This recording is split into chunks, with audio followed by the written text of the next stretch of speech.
Alright, in Unit 2, Lesson 4, we are moving on to inequalities now. We'll move away from graphing some functions on the coordinate plane for a while and look at graphing on a number line more specifically. But before we get there, we've got to talk about some basic concepts. So, you see the objectives here. Find the union and intersection of two sets, and then we're going to solve compound inequalities. Let's do it. I've got the definitions for union and intersection right here. You can read for yourself, but here's basically what union means. It means anything that belongs to either set. So if I'm going to show you video, you kind of see a picture here of a Venn diagram. But if I were going to pick a point, let's say if I picked a point here that's over here in B. Well, whatever that value is, that's in the union of A and B. I should say A or B, because we use the word or when we talk about union. Because it's in either one. It's in A or B. It's in B, so it is in A union B. I could pick a point here in the middle that's in both of them. That's in the union. I could pick a point over here that's only in A. As long as it's in one or the other, that's in the union. So when we talk about union, you want to think about the word or. It means it can be in this or that. Now when we talk about intersection, this is only what's in both of them. So now when you're looking at the intersection, you can see from the picture here, A intersection B is just this purple space here where they overlap. So if we want to do intersection, if we're talking about intersect, you're thinking the word and. So we're looking for only points or values that are in A and B. Okay, you're going to notice these symbols here. You've got a symbol there that looks like a capital U, and then the symbol right down here that looks like an upside down capital U, or maybe it looks kind of like a lowercase n. Those are the symbols for union and intersection. I think it's pretty easy to remember because the union symbol looks like a U and the intersection symbol looks like an N for intersection. In case you were wondering, yes, I know that intersection starts with an I. Just do a little play on words there. All right, good. We're all good. Okay, super. Let's look at an example. I've given you two sets here. Now this is some funky looking set notation, but let me read to you what this is saying. A is the set of all x such that, this vertical bar means such that, x is even and, I don't know why I said even and even. How about I fix that? That's kind of silly, isn't it? This needs to be, well, I don't have my keyboard out right now. Let's see. That's, no, not that. Here, here's what, nice of me to catch my mistake now that I'm recording the video.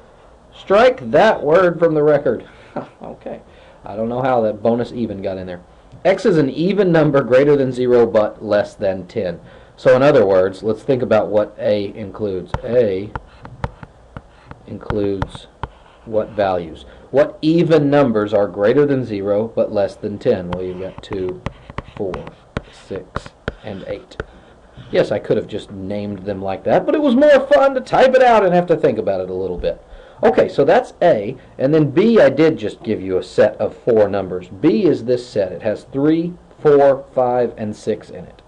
So, let's start with union. Let's find A union B. In other words, A union B is anything that is in either set, one or the other. So A union B would be, I'll put these set brackets on here. Well, let's see. We don't have a 1. We do have a 2 because there's a 2 in A.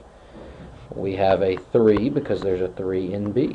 We have a 4 actually in both of them. We have a 5, we have a 6, and we have an 8.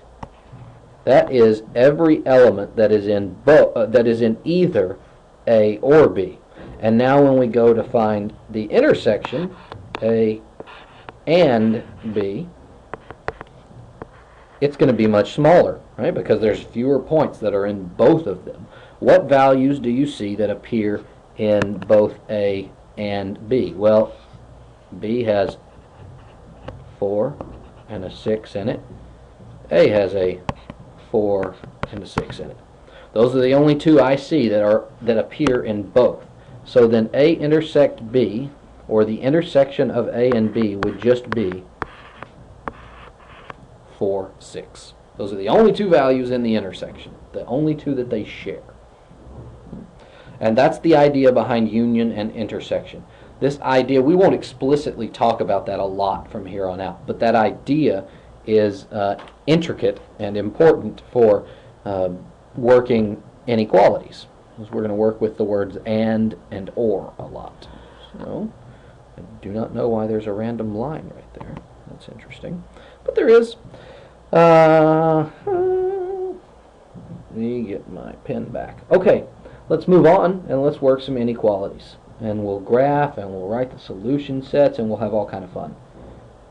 If I gave you the problem here, let's start out with something really basic. X is greater than or equal to 2 and X is less than or equal to 6. Okay, let's think about what we're dealing with here. I gave you an and, so this is an intersection. So we're looking for the set of all points, all x values, that are greater than 2 or equal to 2, and that are less than or equal to 6. I think actually the easiest way to see this first is on a graph. So let me draw a number line. This is, I say a graph, but it's really just a number line. But I'm only going to label 2 points. 2 and 6. Those are our important points in this case. So let's think, what values are greater than or equal to 2? Well, you start right here at 2 and you say, well, all of these things are. Well, now what values are less than or equal to 6? Well, you start at 6 and you say, all of these are this way. Well, so if it has to be both, if it's and, it needs to be both, we're looking at the values that occur right here where they overlap. Let me make this really dark. That's funny, it's actually a purple highlighter. And purple and yellow make red. Isn't that fantastic? Okay. So this interval in here from 2 to 6, you can see visually, is the set of all points that satisfy both inequalities. Now, we need to write that. How do we write it? You're going to write answers in interval notation a whole lot. You can actually write this one as a compound inequality also. This is called a compound inequality. 2 is less than or equal to x is less than or equal to 6. You've got a variable in the middle and you've got numbers on either side. That's a compound inequality. That works. That you will be asked to write some of your solutions in that format in my math lab. And then you will also be asked to write them in interval notation. Interval notation looks like this. We've got a bracket and a 2 and then a comma and a 6 and another bracket to close. Now let's talk about this. The brackets mean something very specific. In interval notation, all you're doing is you're giving the end points of the interval. So what I'm saying is x is anything from 2 to 6. That's what interval notation tells me.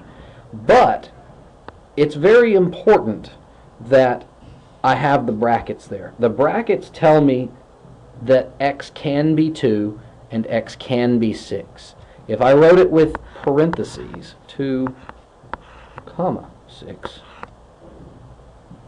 that would mean x cannot be 2 or 6. X can be any point in between 2 and 6, but not 2 and 6 themselves. So you actually see these brackets when you have the or equal to under there. If it's or equal to, you use a bracket. If it were just a less than or a greater than symbol, that's when you would use parentheses. So that's an important distinction to make. Let's move ourselves down here. I don't know what I did, but I just magically made the lines in the page disappear, so that's kind of fun. Alright, let's solve. This one's going to require a little bit more solving on our part. Let me see if I can get me a little more space. Alright, let's see. X minus 7 is less than 2 and 2x plus 1 is less than 9.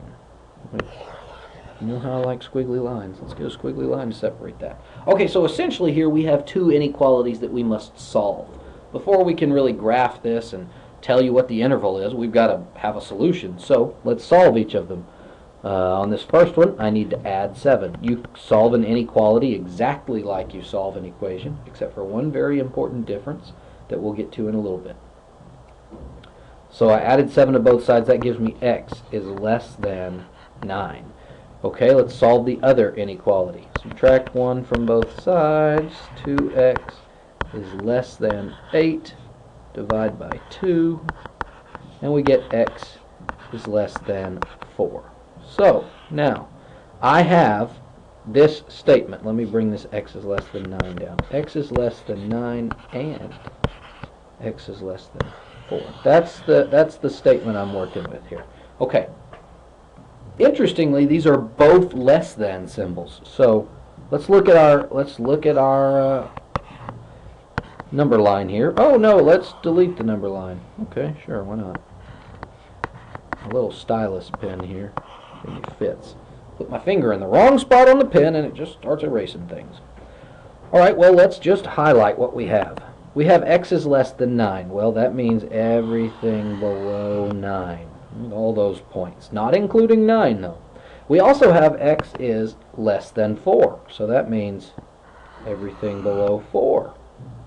So since we have and, of course, and is the key word here, it has to be both of these things to fit the and, right? Well, the only points that are both less than 4 and less than 9 are these points down here, right? The ones that are less than 4. Because obviously any point that's less than 4 is already less than 9. So what we have is everything that is less than 4 is a solution. Now, you might be asking, how do we write that? Well, as an inequality, you just write x is less than 4. That's kind of simple. But now let's think about an interval notation.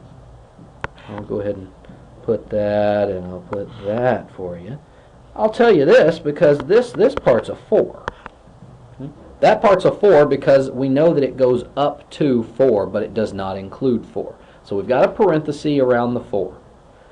But what's my left bound? I don't have a left bound. It goes forever and ever down to the left.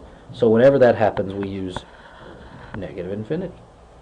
If you think about what we're saying anything as small as you want to make it is a solution to this inequality. You can go all the way to negative infinity. And whenever you're using negative or positive infinity, you never put a bracket around it. You always will use that parenthesis if you're using negative or positive infinity. Because how do you equal infinity? You just can't do it. You can't do it. There's always a number bigger. Alright. Swell. Let's see, I need to give you one that you haven't seen yet. Oh, yes, here we go. Alright, more squiggly lines. Let's go 2x is greater than or equal to 0, and 4x minus 1 is less than negative 9. Let me get rid of this arrow here. It's kind of in the way at this point. Alright, so if we solve both of these, I'll save you a little time here. Let's just get right to the solution. This is going to be x is greater than 0 because I'm going to divide by 2. And over here I'm going to add 1, then I'm going to divide by 4. I'm going to have x is less than, add 1, that's negative 8, divide by 4, that's negative 2. So here's my statement here. I need all points that satisfy these conditions, both of those conditions. Now you can probably figure this out before I go and draw the number line, if you're thinking about it. What numbers are greater than or equal to 0 and less than negative 2? Greater than or equal to 0 is all of these over here. Less than negative 2 is all of these over here. So where do they overlap? Oh my, they don't. What the heck are we going to do now? This solution is written this way. That symbol means the empty set, or no solution. That's a fancy math way to write no solution. There's no place where these two things overlap. In other words, there is not a single value you could plug in for x and make both of these inequalities true. It's just not possible. So there's no solution, or the empty set. So that is possible. You can get a system of inequalities with no solution. Yes, it can be done. Now that's only going to happen when you're dealing with and inequalities. If we're dealing with or, like we're about to, you cannot have an empty set because there's going to be a solution. There's going to be. All right, let's move on. Let's do some ors. Let's do some ors. Well, actually, you know what? I just want to do this real quick. 2 is less than 4 minus x is less than 7, because this is important. Okay, this is a compound inequality. I showed you before. Sometimes instead of writing and in between inequalities, we'll write it as a compound inequality. It's actually much more efficient. We can solve this just like a regular inequality, except everything we do, we have to do 3 times instead of twice. So I still want to get this x by itself. I still want that to happen. So that means I need to move this 4. I'll move it by subtracting. Subtracting. I have to subtract it everywhere to all 3 parts. That gives me negative 2 is less than negative x is less than 3. Now here is, I mentioned earlier that solving an inequality is exactly like solving an equation, except for one key difference, and here it is. To get x by itself, I have this negative out here. Well, that means I need to divide by a negative 1. So I have to divide everything by a negative 1. However, whenever you divide by a negative, it is going to change the direction of the inequality signs. They're going to flip and point the other way. So now instead of negative 2 is less than, we've got positive 2 is greater than x is greater than negative 3. That's a really important step right here. We divided by a negative number. Anytime you divide an inequality by a negative number, you have to flip the direction of the sign, of the inequality symbol. Okay? So it went from being less than signs to greater than signs. That's definitely an important thing to remember, because I know that that will come into play again at some point. Alright, I got to get myself some serious space here. There we go, that's better. Alright, fine. We'll just go there. I keep playing with it. Let's do an or problem. I think we'll do a couple of these and then we'll be done. 5x minus 3 is less than or equal to 10, or x plus 1 is greater than or equal to 5. Alright, let's solve each inequality. I'm going to add 3 to both sides, and I'm going to have 5x is less than or equal to 13. And no, it's a dreaded fraction. How dare I give you a problem that has a fraction answer? That's okay, just leave it as a fraction. Not a big deal. On this other one, all we have to do is subtract 1 from both sides. Let me bring that down, and I'll have or x is greater than or equal to 4. 5 minus 1 is 4, right? Okay, here's my statement. Let's graph it. Graphing it helps.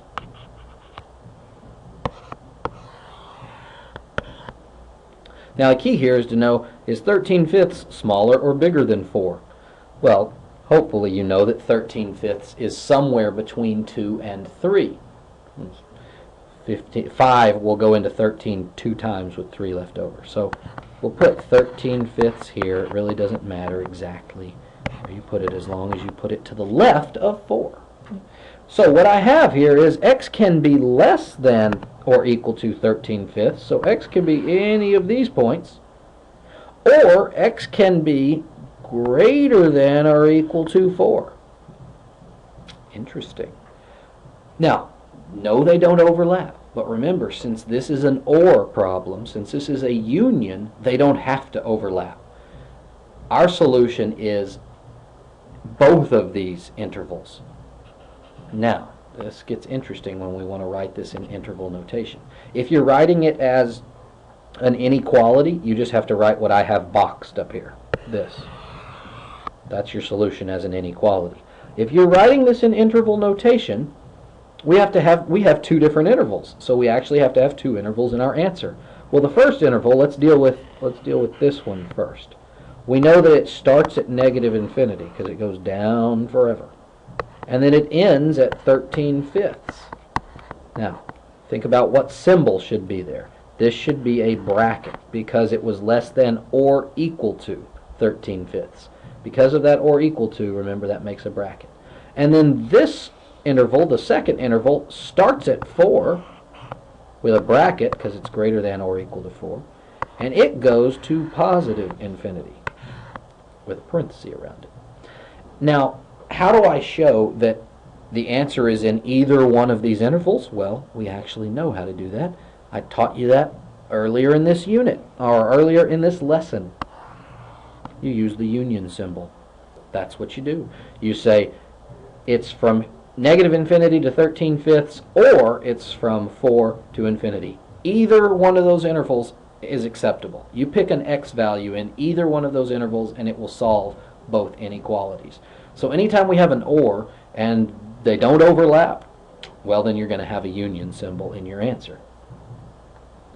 All right, let me give you one more, and then I'll let you be on your merry way. Negative 2x minus 5. I promise that's an x, not a delta. Ended up looking like a Greek symbol.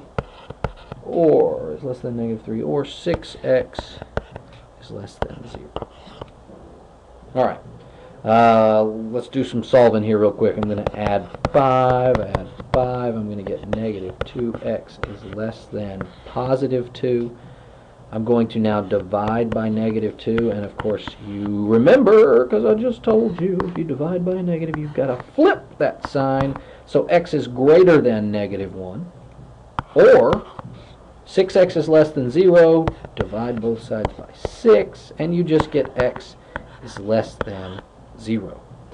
This is going to be interesting, because when we go to graph it, sorry, I went a little bit too far there. I don't want to hide all that work from you that quick. Alright, I've got a negative 1 and a 0. So if I go to highlight these intervals, x is greater than negative 1, that's all of this stuff. Or x is less than 0. Well, here's the thing. We're not looking for where they overlap, remember, because this is or. That word or makes all the difference. It can be in either interval. Well, what numbers are in either interval, are in one or the other? Well, you see everything on the line is highlighted. That means there is not a number you can pick that would not be a solution. That's a really bad statement. I just used the word not twice in a sentence. Let's try to say that without a double negative. All right. That was a rewind. Okay. Any value of x that you choose will be a solution. That's a better way to say it. So in other words, you can choose any number from negative infinity to positive infinity, and that will be a solution. And this is how you say the answer when it's all real numbers. This is the same thing as saying all real, I'll use the number symbol, all real numbers. Also, an important symbol for you to know is this double strike through R. That means all real numbers. This is the symbol for the real numbers. So whenever you want to say all real numbers, or the answer can be anything, and you want to say that in interval notation, this is how you do it right here. Negative infinity to positive infinity. Okay, I think I have thoroughly covered inequalities now. You should be good to go for, what is this? Unit 2, Lesson 4.